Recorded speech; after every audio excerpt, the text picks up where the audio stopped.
Hey, this is Reno Lovison, executive producer at ChicagoBroadcastingNetwork.com, and I'm here up in Rogers Park visiting with Venice Johnson, who is both an artist and a storyteller.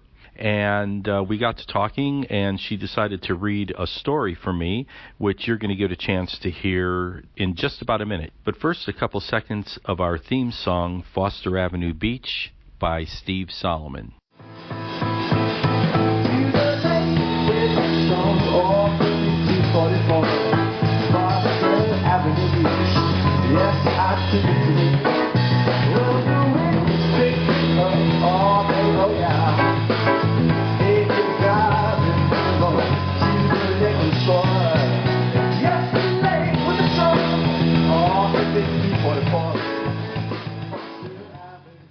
So sit back and take a quick listen to Venice Johnson reading her story, Mother WIT.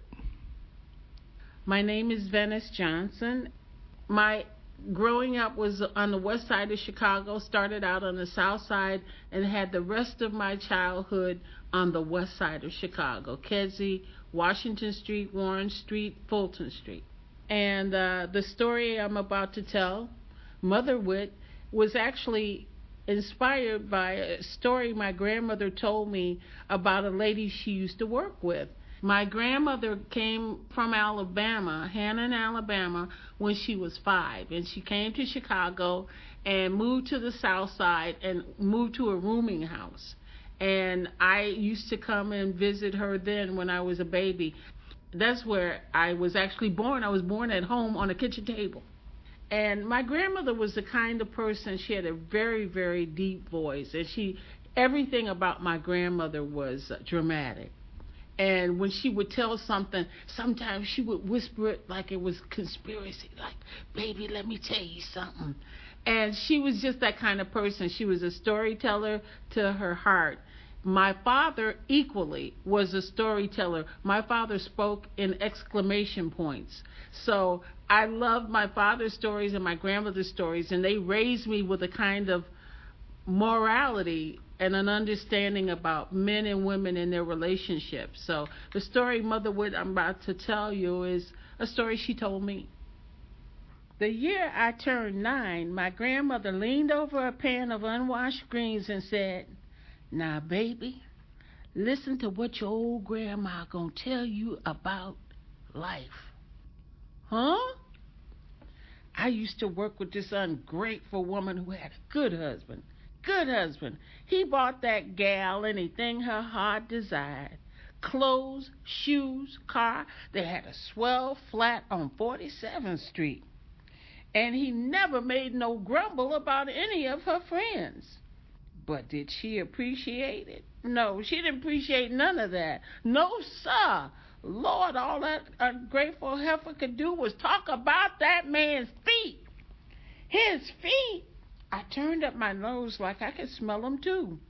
"What you call yourself doing? It ain't funny when a marriage is at stake." She rebuked me with gentle eyes. Grandma and I were sitting on a back porch, picking greens and dropping them into a chipped white metal wash pan. I could smell her ham hocks boiling so tender they'd fall off the bone before she put her greens in. Lord, my grandma could switch a mean fanny round the kitchen.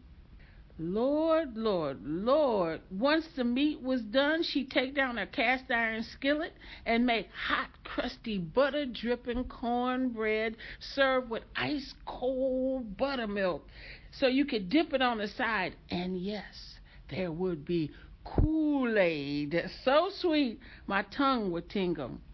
For 12 long years, I've been suffering with that man's feet, and swear to God it's getting worse. His feet stink so bad, I got to sleep with Vicks Vapor Rub under my nose to cut the odor. The only reason I come to work ain't for the money, but to get away from that man's feet. I threw my head back so hard and laughed, I almost choked on a fly. Whew, Lord, it was hot. The Chicago sun was leaning hard on everything in Grandma's backyard. I was sweating like a Hershey bar. Why you laughing? 'Cause that man's feet was stinking. Like your feet don't. There are times when you have taken off your shoes, my nose done cried, come to Jesus right now.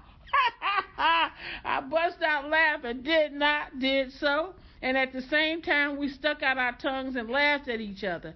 So one day I says to her, if you don't like the way that man's feet smell, get down on your knees and wash. What? She said, shocked at the notion. I said, if you don't like the job he's doing it, you do it better. I don't think nothing gonna help them feet. I says, a man got a right to take off his shoes and wiggle his toes after he done worked all day and you got to let him. That man's good to you. If you don't like that working man's feet, then get yourself some soapy water, a brush, some foot powder, and help that man. What? What'd she say then, Grandma? She just rolled her eyes and looked.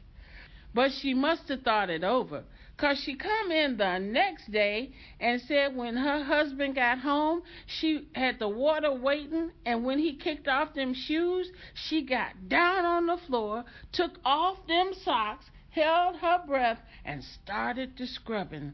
Said he looked down on the floor and cried, baby, what you doing? Said she didn't say nothing. She just kept washing his feet.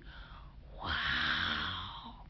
Said she gave him the work, scraped the rough off his heels. When she was done, he staggered to his feet like a drunken man.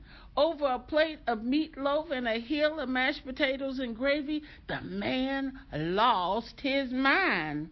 Said the children laughed 'cause their daddy kept grunting like a pig digging for roots. So then what happened? Well, she kept up the service. Little by little, her husband was changing. After years of fussing with that man about fixing things around the house to settle his dinner, he set out to fix everything that had broke down.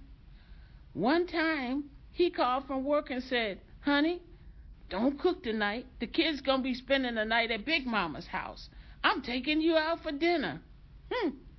Pretty soon the foot washing turned from a chore to a private time between the two of them. Soon he was giving her back rubs. She come to work humming to herself. All because of them feet? I said, amazed that something like that could change a man. Turned out the man had dreams she had never heard about. She stopped talking and started listening. Then them two started making plans. No kidding. Time passed, and one day she come into work and said it was her last day. She grabbed and near about hugged the breath out of me, handed me a bunch of flowers and a box of Fannie Mae chocolates, and said she was quitting because her and her husband had bought a little place and was starting a little candy store. She thanked me for making it all happen. Shoot, I says to her, I ain't done nothing but use mother wit. Mother what? She says. Common sense is all it is. You young folks want perfection. You all love to bask in the sunshine, but y'all all got to learn how to work in the rain. Marriage is finding ways for you and yours to meet in the middle ground, a place where you two both win. Marriage ain't got to be built off a war. You're supposed to be a team. Two people can be a powerful force. That's what she found out. See, mother will guide you to the secret. Oh, I see. It's like a math problem, I said, standing up and tossing the last of the greens in the pile. Huh? Said Grandma, crinkling her forehead. Teacher says hiding inside every problem is the answer. All you got to do is the figuring. There you go, she said, standing to pull open the screen door. Grandma, you something else. You're just saying that 'cause you like my cooking.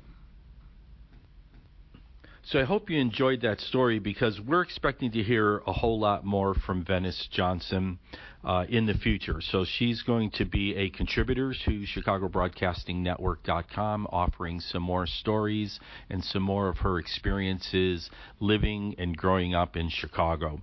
So be sure to look for some future podcasts. Again, this is Reno Lovison, executive producer at ChicagoBroadcastingNetwork.com. And if you need video production for your business, check out renoweb.net. That's okay. We're going home.